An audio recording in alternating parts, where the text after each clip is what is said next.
ಇನ್ನು ಲೋಕಸಭಾ ಚುನಾವಣೆ ಒಂದು ಕಡೆಗೆ ಟೆನ್ಷನ್ ಆದರೆ ಇನ್ನೊಂದು ಕಡೆಗೆ ಪರಿಷತ್ ಲೆಕ್ಕಾಚಾರ ಕೂಡ ಬಿಜೆಪಿ ಪಾಳೆಯಲ್ಲಿ ತುಂಬ ಜೋರಾಗಿ ನಡೀತಾ ಇದೆ. ಈಗಾಗಲೇ ಕೋಟಾ ಶ್ರೀನಿವಾಸ್ ಪೂಜಾರಿ ಅವರು ನೇರವಾಗಿ ಲೋಕಸಭೆಗೆ ಸ್ಪರ್ಧೆ ಮಾಡಿದ್ದಾರೆ. ಹೀಗಾಗಿ ಒಂದು ವೇಳೆ ಅವರೇನಾದ್ರು ಗೆದ್ದರೆ ಆ ಸ್ಥಾನ ಯಾರಿಗೆ ಹೋಗುತ್ತೆ, ಈ ಒಂದು ಚರ್ಚೆ ಬಿಜೆಪಿ ಪಾಳ್ಯದಲ್ಲಿ ತುಂಬ ಜೋರಾಗಿ ನಡೀತಾ ಇದೆ. ಅದಕ್ಕೆ ಕಾಂಪಿಟೇಟರ್ಸ್ಗಳು ಕೂಡ ಅಂದರೆ ಕೋಟಾ ಶ್ರೀನಿವಾಸ್ ಪೂಜಾರಿ ಅವರ ಆ ಒಂದು ಪರಿಷತ್ ಸ್ಥಾನಕ್ಕೆ ಹಾಗೂ ಪರಿಷತ್ ವಿಪಕ್ಷ ಸ್ಥಾನಕ್ಕೆ ಸಾಕಷ್ಟು ಆಯ್ಕೆಗಳು ಕೂಡ ಇದೆ. ಈ ಬಗ್ಗೆ ದೊಡ್ಡ ಚರ್ಚೆ ಆಗ್ತಾ ಇದೆ ಬಿಜೆಪಿ ಪಾಳ್ಯದಲ್ಲಿ. ಈ ಪರಿಷತ್ ಫೈಟ್ ಹಾಗೂ ಪರಿಷತ್ ಲೆಕ್ಕಾಚಾರ ಹೇಗಿದೆ ನೋಡ್ಕೊಂಬರೋಣ ಬನ್ನಿ ಈ ಸ್ಟೋರಿಲಿ.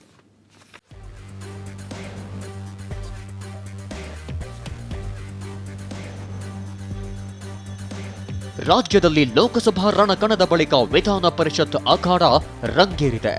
ಜೂನ್ 6ರಂದು ನಡೆಯಲಿರುವ ಎಲೆಕ್ಷನ್ನಲ್ಲಿ ಅವಕಾಶ ಪಡೆಯಲು ಬಿಜೆಪಿ ಆಕಾಂಕ್ಷಿಗಳ ಪೈಪೋಟಿ ಜೋರಾಗಿದೆ.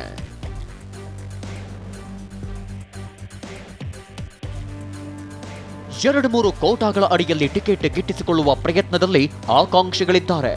ಮಾಜಿ ಸಚಿವ ಸಿಟಿ ರವಿ, ಸಂಸದ ಪ್ರತಾಪ್ ಸಿಂಹ, ಮಾಜಿ ಸಚಿವ ಎಸ್ಎ ರಾಮದಾಸ್, ಹಾಲಿ ಪರಿಷತ್ ವಿಪಕ್ಷ ಮುಖ್ಯ ಸಚೇತಕ ಎನ್ ರವಿಕುಮಾರ್, ಪರಿಷತ್ ಸದಸ್ಯ ರಘುನಾಥರಾವ್ ಮಲ್ಕಾಪುರೆ, ಬಿಜೆಪಿ ಮಹಿಳಾ ಮೋರ್ಚಾ ಮಾಜಿ ರಾಜ್ಯಾಧ್ಯಕ್ಷೆ ರೀನಾ ಪ್ರಕಾಶ್, ಬಿಬಿಎಂಪಿ ಮಾಜಿ ಉಪಮೇಯರ್ ಎಸ್ ಹರೀಶ್ ಸೇರಿ ಹಲವರ ಹೆಸರುಗಳು ಮುನ್ನೆಲೆಗೆ ಬಂದಿವೆ.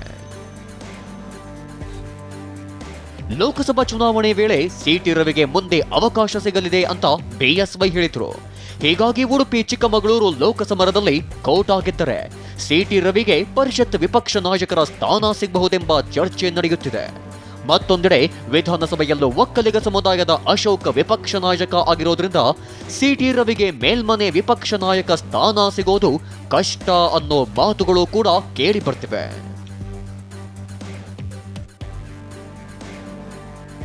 ಇನ್ನು ಶಿವಮೊಗ್ಗ ಲೋಕ ಕದನಕ್ಕೆ ಪಕ್ಷೇತರ ಅಭ್ಯರ್ಥಿಯಾಗಿ ಈಶ್ವರಪ್ಪ ಧುಮುಕಿದ್ದರಿಂದ ಪಕ್ಷದಿಂದ ಉಚ್ಚಾಟನೆಗೊಂಡಿದ್ದಾರೆ. ಆದ್ರಿಂದ ಕುರುಬ ಸಮುದಾಯದ ಪ್ರಾತಿನಿಧ್ಯಕ್ಕಾಗಿ ಹಾಲಿ ಸದಸ್ಯ ರಘುನಾಥರಾವ್ ಮಲ್ಕಾಪುರೆಗೆ ಮರು ಅವಕಾಶ ಸಿಗುವ ಸಾಧ್ಯತೆ ಇದೆ ಎನ್ನಲಾಗಿದೆ. ಗಂಗಾ ಮತಸ್ಥ ಸಮುದಾಯಕ್ಕೆ ಆದ್ಯತೆ ಕೊಡಲು ಹಾಲಿ ಪರಿಷತ್ ವಿಪಕ್ಷ ಮುಖ್ಯ ಸಚೇತಕರಾಗಿರುವ ಎನ್ ರವಿಕುಮಾರ್ಗೆ ಮತ್ತೊಂದು ಅವಕಾಶದ ಸಾಧ್ಯತೆಯೂ ಇದೆ. ಇನ್ನು ಸಂಘಟನೆ ಆಧಾರದಲ್ಲಿ ಬಿಬಿಎಂಪಿ ಮಾಜಿ ಉಪಮೇಯರ್ ಎಸ್ ಹರೀಶ್ ಮತ್ತು ಮಹಿಳಾ ಮೋರ್ಚಾದ ಮಾಜಿ ರಾಜ್ಯಾಧ್ಯಕ್ಷೆ ರೀನಾ ಪ್ರಕಾಶ್ ಹೆಸರು ಕೇಳಿ ಬಂದಿದೆ. ಇತ್ತ ಲೋಕಸಭಾ ಟಿಕೆಟ್ ವಂಚಿತರ ಕೋಟಾದಲ್ಲಿ ಸಿಟಿ ರವಿ ಜೊತೆಗೆ ಪ್ರತಾಪ್ ಸಿಂಹ ಮತ್ತು ಮಾಜಿ ಸಚಿವ ಎಸ್ಎ ರಾಮದಾಸ್ ಹೆಸರು ಕೂಡ ಪಕ್ಷದ ಮಟ್ಟದಲ್ಲಿ ಚರ್ಚೆಗೆ ಬರುತ್ತಿದೆ ಎಂದು ಹೇಳಲಾಗಿದೆ. ಮತ್ತೊಂದೆಡೆ ನೈಋತ್ಯ ಪದವೀಧರ ಕ್ಷೇತ್ರದಲ್ಲಿ ಬಿಜೆಪಿ ಬಂಡಾಯ ಅಭ್ಯರ್ಥಿಯಾಗಿ ಮಾಜಿ ಶಾಸಕ ರಘುಪತಿ ಭಟ್ ಕಣಕ್ಕಿಳಿದಿದ್ದು ಗೆಲ್ಲಲಿ ಸೋಲಲಿ ನಾನು ಇಟ್ಟ ಹೆಜ್ಜೆ ಹಿಂದೆ ಇಡೋದಿಲ್ಲ ಅಂತ ಹೇಳಿದ್ದಾರೆ.